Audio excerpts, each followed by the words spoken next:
Yes sir. ठीक है, तो सबसे पहले दोनों की कैपिटल लिख लो एग्जिस्टिंग पार्टनर की। बाय बैलेंस पीडी कितना है 70,000 और 31,000। ठीक है, फिर नीचे पढ़ो, दे admit Z into partnership with 1/8 share in profit on 1 April 2020। Z bring, Z क्या लेके आया, बाय कैश या बैंक लिख सकते हो। बैलेंस शीट में देख लिया करो क्या दे रखा है, बैंक या कैश। बैंक दे रखा है तो इसलिए बैंक लिख दिया करो, और कैश दे रखा हो तो कैश लिख दिया करो। दोनों दे रखे तो कुछ भी लिख दिया करो। 20,000 ये कैपिटल का पैसा लेके आया, और 12,000 गुडविल लेके आया। बाय बैंक की लिख देते हैं इसे भी, तो कितना आ गया 12,000। ठीक है, अब देखो बाय बैंक लाया तो बैंक बैलेंस बढ़ जाएगा हमारा। तो बैंक देखो पहले कितना था 5,000, कितना लेके आया वो 20,000 और 12,000, 20,000 और 12,000, टोटल कितना हो गया 37,000। साथ साथ बैलेंस शीट में हमने कर दिया। विकास कोई प्रॉब्लम है? No sir. ठीक है, अगला पॉइंट पढ़ो, employ provident fund. Employ provident fund क्या होता है, लायबिलिटी होती है। क्या होता है, लायबिलिटी। प्रोविडेंट फंड क्या होता है, जैसे सैलरी किसी को मिलती है तो सैलरी का कुछ पार्ट कट के कंपनी के अकाउंट में पहुंच जाता है, वो कंपनी का मतलब किसका पैसा है, वो एम्प्लॉय का पैसा है, लेकिन वो कंपनी के पास रहता है। जब रिटायर होता है या फिर रिजाइन वगैरह देते तो पैसा मिल जाता है वो, तो जब तक पे नहीं होता तब तक क्या होता है, वो लायबिलिटी होती है। प्रोविडेंट फंड क्या होता है, अंडरलाइन करके लिख लेना, जिसको भूल जाए वो, एम्प्लॉय प्रोविडेंट फंड के आगे लिख लेना लायबिलिटी, तो ये लायबिलिटी होती है। अब इसका देखो पहला दे रखा है, employ provident fund liability is to be increased by, मतलब पहले 10,000 की है 5,000 से और बढ़ गई। बताओ प्रॉफिट हुआ या लॉस हुआ हमें? लॉस।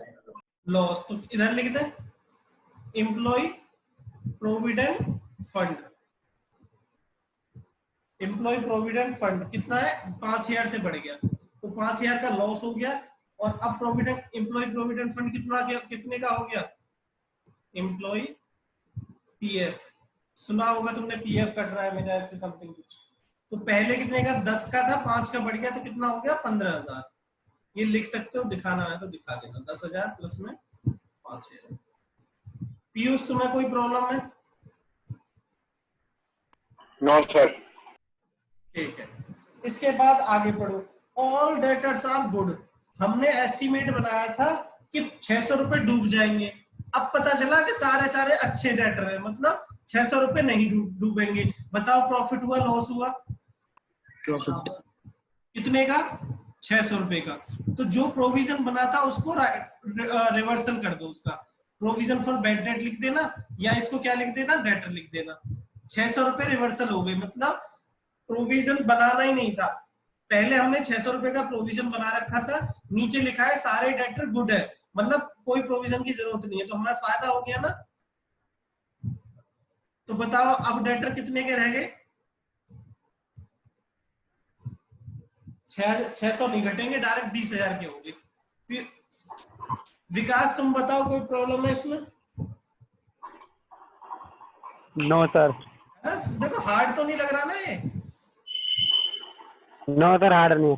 ठीक है, अब आगे पढ़ो, देखो लाइन क्लियर होनी चाहिए बस, देखो कुछ भी नहीं है, बस जो लिखा है उसका मतलब समझ लो बस, और जितनी प्रैक्टिस करोगे अपना माइंड में समझते जाते हो, है ना। हमने भी कहां से सीखा, पढ़ पढ़ के ही सीखा है। अब लिखा है स्टॉक इंक्लूड, एक स्टॉक में इंक्लूड है 3,000 रुपए, 3,000 रुपए का स्टॉक है फॉर ऑब्सोलीट आइटम। ऑब्सोलीट मतलब होता है खराब आइटम है वो, एक तरह से है डिफेक्टिव टाइप मान सकते हो। Hence are to be written off, मतलब खत्म कर दो उसको, स्टॉक को 3,000 से घटा देना है। बताओ प्रॉफिट हुआ लॉस हुआ? लॉस। लॉस हुआ। कितने का 3,000 का 3,000। राइट ऑफ कर दिया हमने उसको। तो और स्टॉक अब कितने का रह गया, कितने का था पहले 25,000 का, और उसमें से 3000 के कट गया, बचा 22,000 का बचा। 22,000। ठीक है, देखो कितना आसान लगने लग गया अब तो मुझे। आगे लिखा है creditor are to be paid 1000 more, और हमें पता चला भाई डेट हमें क्रेडिटर 1000 रुपए और ज्यादा पे करने। बताओ प्रॉफिट हुआ लॉस हुआ? लॉस। लॉस हुआ।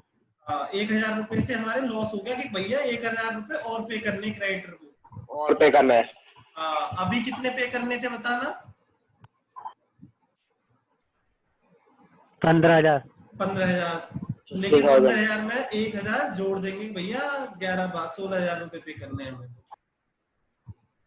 बताओ यार कितना आसान क्वेश्चन था। Fixed asset are to be valued at मतलब इतने तक पहुंच गई, तो कितने की होगी? 70,000 की होगी। पहले कितने की थी बताना? 80,000 की। फिक्स्ड असेट्स कितने की हो गई? 70 की हो गई। 70 की हो गई। 70 की होगी तो कितने का लॉस हो गया बताना?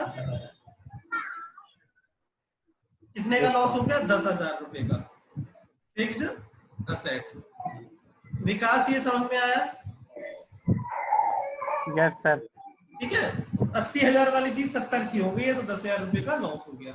क्लियर है पॉइंट? इसके बाद हाँ, इसके बाद देखो क्रेडिटर। अब आ जाओ लायबिलिटी साइड पे। ठीक है, लायबिलिटी साइड पे आओ। क्रेडिटर हमने लिख दिए, प्रोविडेंट फंड लिख दिया, वर्कमैन कंपनसेशन रिजर्व कुछ नहीं दे रखा। बताओ क्या करें इसको? बांट देंगे।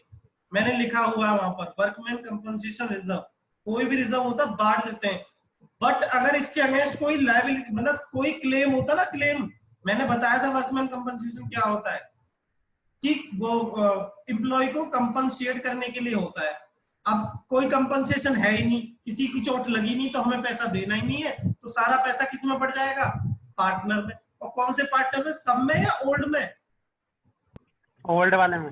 हाँ, ओल्ड वालों में। ओल्ड वालों ने तो जोड़ा होगा इसे, नया वाला तो अभी आ रहा है, तो ओल्ड रेशियो में बांट दो इसको, 5:3 के रेशियो में बांट दो। कितना आ जाएगा बताना? 1000 डिवाइड बाई 8 मल्टीप्लाई बाई 5 ना, ठीक है, 3625।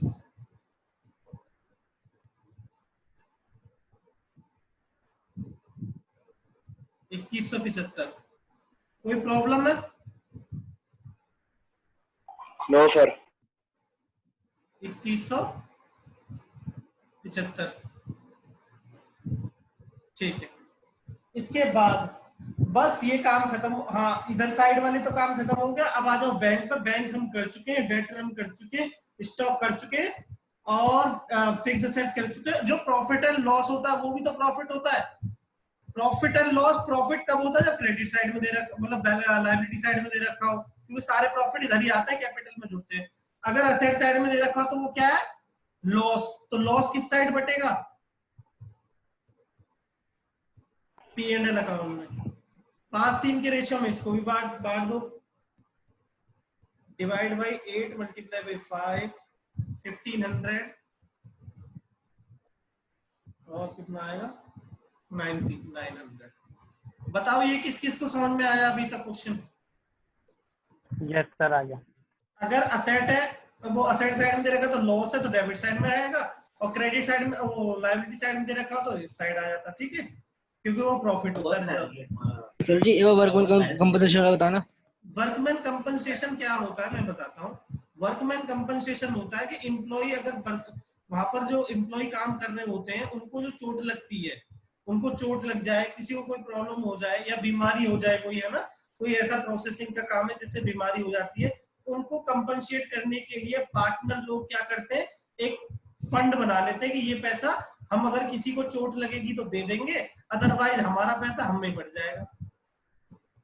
और तो यहाँ क्वेश्चन में दे ही नहीं रखा कि किसी को क्लेम विलेम है, तो सारा पैसा किसका था? वो पार्टनर का, पार्टनर में पहुंच गया।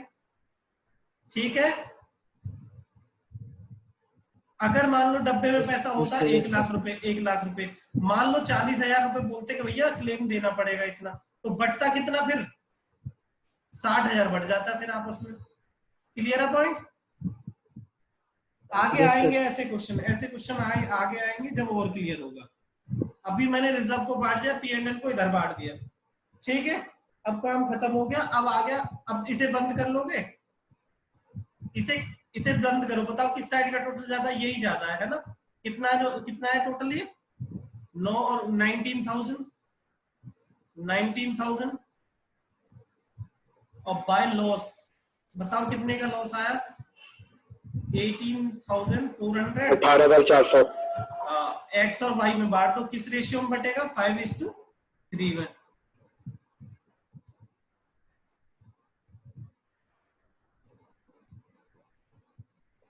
ये आएगा 11,500,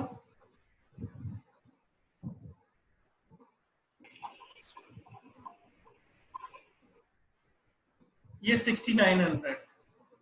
तो ये लॉस किधर पहुंच जाएगा, इस साइड में, और प्रॉफिट आता तो इस साइड में पहुंच जाता। टू रिवैल्यूएशन लॉस, लॉस की वजह से कैपिटल घट जाती है ना, तो 11,500 और 6,900। बात समझ में आई कि नहीं यहाँ तक? विकास, तू P&L कैसे निकाला?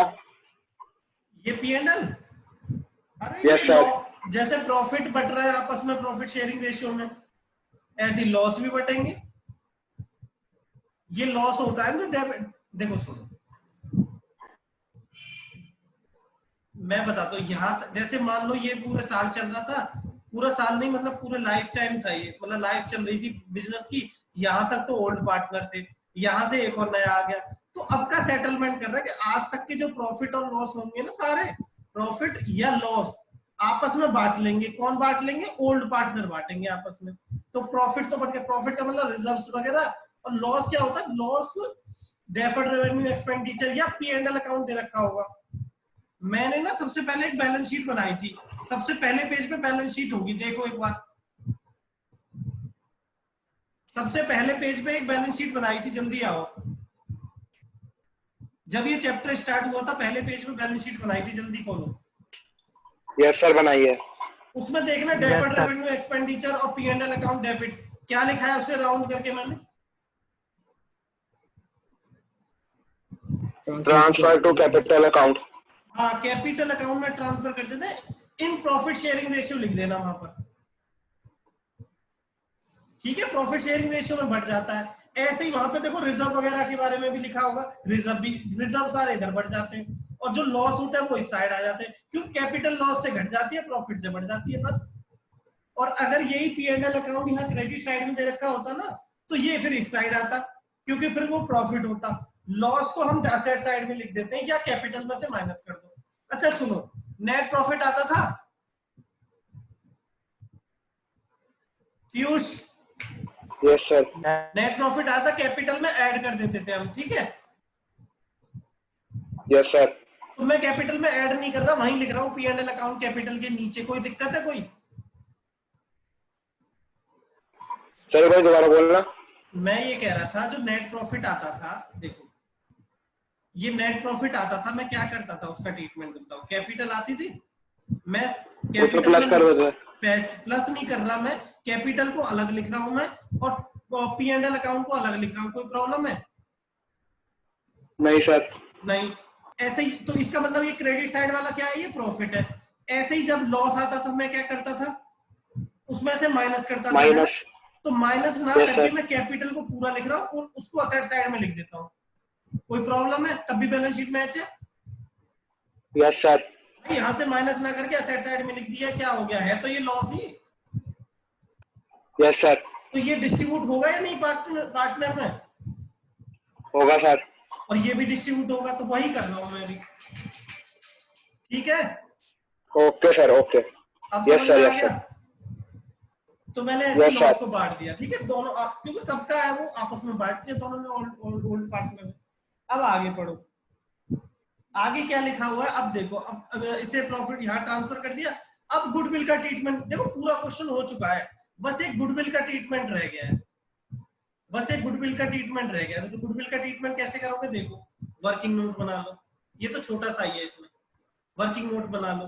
पहले लिखो, देखो एक चीज देखो इसमें कि जेड एक्वायर, सेकंड लाइन में देखो, दे admit Z into partner 1/8 share के लिए, और जेड ने ब्रिंग किया अब 20,000 ये लिखा है, आगे देखो अंडरलाइन करो, Z acquire his share from x. तो सारा सेक्रीफाइस कौन कर रहा है? एक्स कर रहा एक्स। देखो ये लाइन लिखी है, जेड एक्वायर हिज शेयर, ये लिखना नहीं है, हिज शेयर फ्रॉम एक्स। तो यहां पर सेक्रीफाइस कौन कर रहा है? सिर्फ एक्स कर रहा है। तो गुडविल का शेयर किसको मिलेगा? जेड शेयर ऑफ गुडविल बताओ। जेड शेयर ऑफ, देखो वर्क ये मत लिखना, इससे लिखना जेड शेयर ऑफ गुडविल कितनी है? 12,000। इसको हम क्या करते थे? सेक्रीफाइसिंग रेशियो में बांट देते थे, ठीक है, सेक्रीफाइसिंग रेशियो में। यहां पर सेक्रीफाइसिंग, सिर्फ सेक्रीफाइस कौन कर रहा है? एक्स। तो सारा पैसा किसको मिलेगा? एक्स को। यहां तो हमें निकालने की जरूरत है ही नहीं। तो एंट्री क्या बनेगी बताना? Z share, Z is capital account, और किसको मिल जाएगा? एक्स को। एक्स को मिल जाएगा बस, क्योंकि एक्स ने सेक्रीफाइस किया है। बाकी वो तो कह रहा भैया मैं तो इतने का इतने ही लूंगा, पहले भी इतना ही। ये बताओ किस किस को समझ में आया? हर्ष तुम बताओ। है। Yes sir. बस इतना सा वर्किंग नोट बनेगा, इसमें तो कुछ है ही नहीं। ये सेक्रीफाइस कितना? 1:0 लिख सकते हो इसको, अगर लिखना है तो। वाई को कुछ मिलेगा ही नहीं, क्योंकि सारा सेक्रीफाइस यही कर रहा था। ठीक है भाई साहब? Yes sir. ठीक है, इसे जल्दी नोट करो और पीछे वाले को कंप्लीट कर लो। देखो यहां पर कंप्लीट क्या करोगे? बाय किसको? Z is capital, Z is capital account किसको मिला है? सिर्फ एक्स को 12,000, और to X is capital account किसको मिला है? वो किससे लिया है? 12,000 इससे। अब कर लोगे इसे कंप्लीट। विकास तुम बताओ, समझ में सर एक तरह से कॉन्ट्रा एंट्री का आ गया है। क्या कह रहे हो? एक तरह से पहले हम जैसे कॉन्ट्रा एंट्री करते थे ना, बैंक से निकाला कैश में रखा, वैसे ही है सेम टू सेम ये भी। देखो मुझे ऐसे मत बोला करो, सीधी सीधी बात है, जर्नल की पोस्टिंग आनी चाहिए। बताओ एंट्री क्या हो रही है? Z is capital account debit to X ना, तो Z is capital account debit to X, put posting, और Z is capital account debit to X, देख लो। ठीक है, तो ऐसे भी नहीं कि कॉन्ट्रा या कोई भी है, ऐसे नहीं सोचना। तुम्हें जर्नल मैंने सिखाया और पोस्टिंग भी सिखाया है मैंने, तो पोस्टिंग आनी चाहिए तुम्हें बस। ठीक है भाई, यही तो एंट्री करोगे। Z is capital account debit to X, और जेड का अकाउंट ये है, तो Z is capital account debit to X. यहाँ 3 अकाउंट एक में ही बना रहे हैं, बस इतना डिफरेंस है, इसलिए कई बार कंफ्यूज हो। तुम क्या करोगे? तुमसे अगर मैं एंट्री कराऊं तो तुम पता कैसे करोगे? Journal entry, bank account debit to partners capital account, गलत करोगे वो। Bank account debit to Z is capital, देखो bank account debit to Z is capital, उस कॉलम की देखा करो। जैसे मैं इसकी एंट्री, जब वर्कमैन कंपनसेशन रिजर्व की एंट्री कराऊं तो कैसे करोगे? देखो ये कौन सा? Workman compensation reserve account debit to X capital to Y's capital. Yes sir. ठीक है, तो ऐसे किया करो, कॉलम वाइज है ये। ठीक है, यस सर। ओके बढ़िया। इसे कंप्लीट कर लो जल्दी, बैलेंस शीट ही निकाल लो, टू बैलेंस शीट कंप्लीट कर लोगे इसको या मैं करूं? सर कर लेंगे। जाएगा। विकास जल्दी करो।